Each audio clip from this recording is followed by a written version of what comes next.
नमस्कार।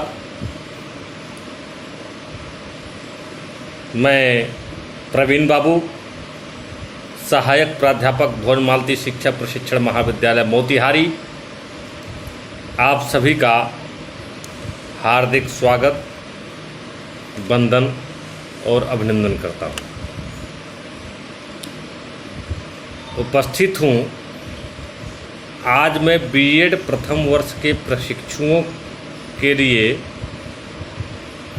Course CC2 contemporary India and education का इकाई प्रथम में प्रयोजनवाद और शिक्षक।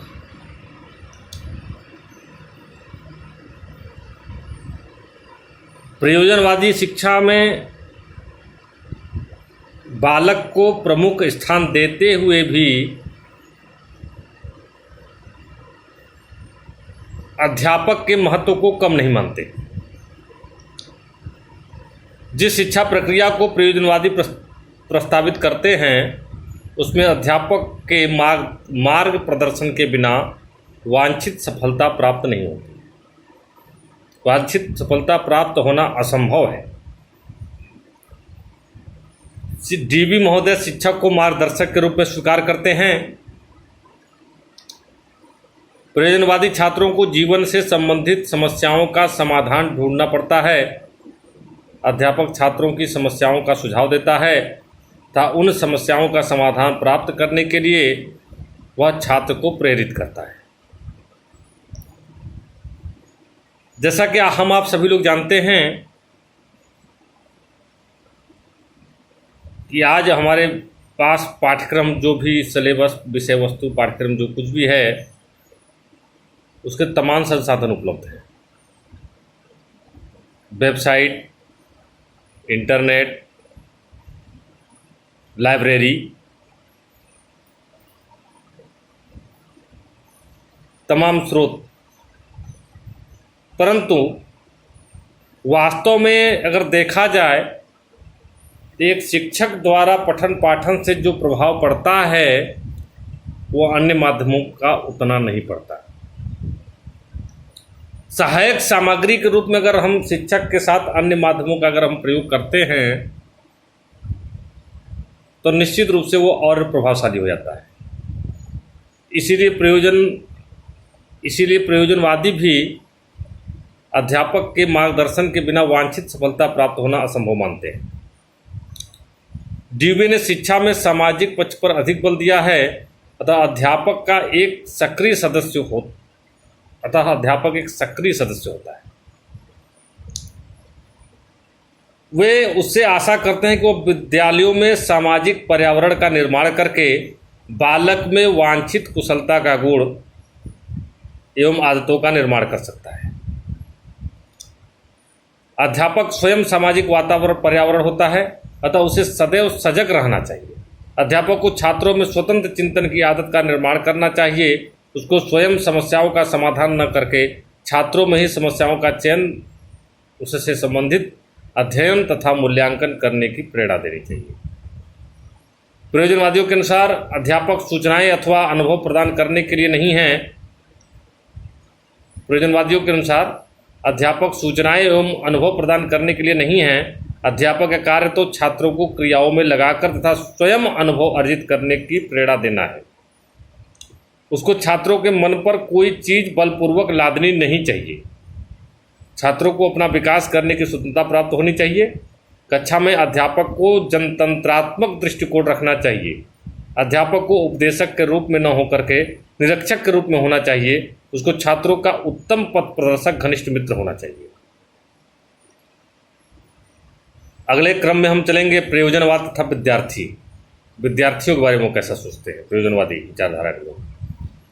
प्रयोजनवादी शिक्षा में बालक का महत्वपूर्ण स्थान मानते हैं। प्रयोजनवादी शिक्षा में बालक का महत्वपूर्ण स्थान है, इसलिए उन्हें बाल केंद्रित शिक्षा पर अधिक बल दिया है। प्रयोजनवादी भी बालक की जन्मजात शक्तियों, योग्यताओं तथा रुचियों में विश्वास करते हैं। उनके अनुसार बालक की शिक्षा इन प्राकृतिक शक्तियों पर ही आधारित होनी चाहिए। प्रयोजनवादी आंतरिक शक्तियों को आध्यात्मिक न मानकर प्राकृतिक मानते हैं। इन प्राकृतिक शक्तियों का विकास बालक उपयुक्त वातावरण मिलने पर कर सकता है। इस प्रकार प्रयोजनवादी बालक के विकास के लिए वातावरण को महत्वपूर्ण मानता है। प्रयोजनवाद आदर्शों एवं पूर्व निर्धारित मूल्यों में विश्वास नहीं करता। चिंतन्य सत्य उसके लिए कोई कल्पना है। प्रयोजनवाद के अनुसार बालक स्वयं मूल्यों का निर्माता होता है। वह स्वयं जीवन के उद्देश्य निर्धारित करता है। उसके ऊपर मूल्य आदर्श बाहर से थोपने नहीं चाहिए। इससे स्पष्ट है कि प्रयोजनवाद ने शिक्षा में शिक्षार्थी को केंद्र बिंदु बनाया है। अगला है प्रयोजनवाद और विद्यालय। प्रयोजनवादी विद्यालय को एक सामाजिक संस्था के रूप में देखते हैं। वे शिक्षा को सर्वप्रथम एक सामाजिक प्रक्रिया के रूप में मानते हैं। यह शिक्षा ही है जिसके द्वारा समाज अपने आप को नवीन रूप प्रदान करता है। यह समाज ही है जो सदस्यों को शिक्षा के लिए मार्ग तथा साधन निर्धारित करता है। यदि समाज सरल होता है तो सामान्य साधनों द्वारा इसके सदस्यों की शिक्षा मिल सकती है, परंतु इसकी जटिलता के कारण विद्यालय की स्थापना के निम्नलिखित कारण दिए जा सकते हैं। देखिए, जो समाज, ऐसा आप लोग पढ़े हुए हैं कि विद्यालय समाज का लघु रूप है। विद्यालय समाज के लिए है और समाज में जो भी क्रियाकलाप कराई जाती है वो विद्यालय के लिए, और विद्यालय में जो भी क्रियाकलाप कराई जाती है वो समाज में कहीं न कहीं लाभप्रद होता है, समाज के लिए ही होता है। जब व्यक्ति डॉक्टर बना रहा हो, इंजीनियर बना रहा हो, वकील बना रहा हो, चाहे व्यक्ति पढ़ लिख करके कुछ भी बनता हो, समाज को ही काम आता है। इसकी जटिलता के कारण विद्यालय की स्थापना के निम्नलिखित कारण दिए जा सकते हैं। पहला, विद्यालय नवीन पीढ़ी के लिए सीखने का उपयुक्त आयोजन करता है। अवधिक साधनों द्वारा समाज में रह करके बालक ज्ञान को अर्जित कर सकते हैं, परंतु ज्ञान अपूर्ण तथा खंडित होगा। बालकों को इससे अधिक सीखने की आवश्यकता होगी। इसके लिए विद्यालयों की स्थापना आवश्यक है। दूसरा, आधुनिक जीवन इतना जटिल हो गया है कि ये वस्तुएं जो पास हैं उनकी तो बात ही क्या, दूर की वस्तुओं का भी विस्तृत प्रभाव पड़ता है। विद्यालय एक ऐसा स्थान है जहां विभिन्न देशी अनुसंधान सांस्कृतिक दृष्टिकोण से बालकों को परिचित कराया जाता है। इसके अतिरिक्त सांस्कृतिक दायित्व विद्यालय के बिना नहीं पीढ़ी को हस्तांतरित नहीं हो सकती। अतः विद्यालय जैसी सविधिक साधन ही आवश्यक है। हम शिक्षा के माध्यम से ही अपनी संस्कृति को एक पीढ़ी से दूसरी पीढ़ी में स्थानांतरित करते हैं। किसी भी कार्य को, अपने संस्कृति को एक पीढ़ी से दूसरी पीढ़ी में स्थानांतरित करते हैं। तथा शिक्षा एक ऐसा सशक्त माध्यम है जिससे हम अपने जो भी गतिविधि हैं, जो भी आगे आने वाली लोगों को देना चाहते हैं, शिक्षा के माध्यम से दे सकते हैं। अगला कहेंगे, समाज अपनी महान संस्था पाठशाला की सहायता से ही अपने कार्य संपन्न कर सकता है। पाठशाला से ही लोगों में अगर नई सोच बदलनी हो, किसी भी देश में लोगों के अंदर अगर नई सोच बदलनी हो, नई भावना जागृत करनी हो, तो उसके लिए शिक्षा एक सशक्त माध्यम है। इसके एजेंसी के रूप में विद्यालय, हम विद्यालय में वो पाठ्यक्रम, पाठचर्या, वो रूपरेखा तैयार करते हैं। अब बच्चों के अंदर वो भाव हम बचपन से ही डाल देते हैं कि इस तरह का बात हो, जिससे कि वो एक पीढ़ी से दूसरी पीढ़ी में स्थानांतरित हो सके। जैसे उदाहरण के तौर पर अगर देखेंगे कि आज़ादी के बाद हमने एक चीज़ पाया कि भारत की आज़ादी के बाद भारत के सभी विद्यालयों में, महाविद्यालयों में या स्कूलों में सभी राष्ट्रीय जो त्यौहार मनाए जाते हैं, जिसमें स्कूलों में प्रतिदिन राष्ट्र के प्रति संविधान की प्रस्तावना या राष्ट्रगान या राष्ट्रगीत या भारत का जय घोष इत्यादि जो किया जाता है, कहीं न कहीं एकता का प्रतीक है। और आने वाले दिनों के लिए हम कोई नई टेक्नोलॉजी कर देना चाहते हैं। अब एक समय हुआ करता था जब व्यक्ति एक गत्ते पर पटरी इत्यादि से पढ़ता था, कलम लेखनी का प्रयोग धीरे धीरे करने लगा स्याही डाल करके। आज धीरे धीरे हम नवीन टेक्नोलॉजी की तरफ बढ़ रहे हैं।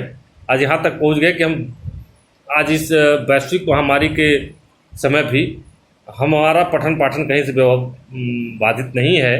हम जूम ऐप, व्हाट्सएप या वीडियो PDF के माध्यम से भी घर रह करके शिक्षकों के दिशा निर्देशन में हम शिक्षा हासिल कर रहे हैं, कहीं भी अवरोध नहीं है। इसलिए हम नई नई टेक्नोलॉजी का अगर विद्यालयों में अगर उपयोग करते हैं तो आने वाली पीढ़ियां हमारी ज़्यादा सशक्त होती हैं। वास्तव में विद्यालय बालक के लिए समाज का एक सरलतम रूप है, इसी कारण उसके द्वारा सिखाया संभव, उसके द्वारा सीखना संभव है। यह समाज के उन्हीं रूपों से संबंध रखता है जो उचित हैं। वे रूप में बालक पर बुरे प्रभाव डालने वाले होते हैं, उन्हें त्याग देता है। जिसका विद्यालय व्यक्तियों को स्पष्ट तथा संगठित रूप में वर्तमान जीवन की आवश्यकताओं से परिचित कराता है। एक अंतिम टॉपिक आज प्रयोजनवाद के बारे में हम लोग अध्ययन करेंगे। अंतिम टॉपिक रूप में प्रयोजनवाद और अनुशासन। प्रयोजनवादी लोग सामाजिक विचारों एवं क्रियाओं के माध्यम से अनुशासन लाना चाहते हैं। इसके अनुसार स्वतंत्र साभिप्राय क्रियाएं सुखद, उपयोगी और सामूहिक होनी चाहिए। इन क्रियाओं के माध्यम से बालक स्वयं आत्मनियंत्रित हो जाता है, इसके लिए वो चरित्रवान और नैतिक बन जाता है। अनुशासन के संबंध में डीबी का विचार है कि यदि विद्यालय का संपूर्ण कार्य बालकों की रुचि के अनुसार हो तो अनुशासनहीनता की समस्या ही उत्पन्न नहीं हो सकती, किंतु इसके साथ ही वे अधिक व्यक्तिगत स्वतंत्रता के पक्षपाती नहीं हैं। वे सामाजिक अनुशासन को वैयक्तिक अनुशासन से अधिक महत्वपूर्ण मानते हैं। सामाजिक अनुशासन बालकों के प्राकृतिक आवेग या मूल प्रवृत्ति में सहायक होते हैं। प्रयोजनवादी उपदेश द्वारा अनुशासन का पाठ सिखाने के पक्ष में नहीं थे। प्रयोजनवादी उपदेश द्वारा अनुशासन का पाठ सिखाने के पक्ष में नहीं थे। इनका मेन सीधी सीधी बात यही थी कि वे सामाजिक अनुशासन को वैयक्तिक अनुशासन से अधिक महत्व देते थे। आज भी देख लीजिए, हमारे ऊपर हमारे व्यक्तिगत किसी व्यक्ति को ज़्यादा अंकुश लगाया जाए तो उससे ज़्यादा हम सामाजिक जो हमारे पास अनुशासन है कि हम क्या करें क्या ना करें, माता पिता की सेवा करें, बड़ों का सम्मान करें, एक सामाजिक अनुशासन है। विद्यालय जाएं, गुरुजनों का सम्मान करें, पढ़ाई करें या कोई भी कार्य हो, तो निश्चित रूप से एक सामाजिक अनुशासन व्यक्तिगत अनुशासन से अत्यधिक महत्वपूर्ण है, आज है भी, और प्रयोजनवादी भी इसीलिए यही मानते हैं। बस इन्हीं बातों के साथ मैं अपनी वाणी को विराम दूंगा। आप लोगों का बहुत बहुत धन्यवाद जो आप लोगों ने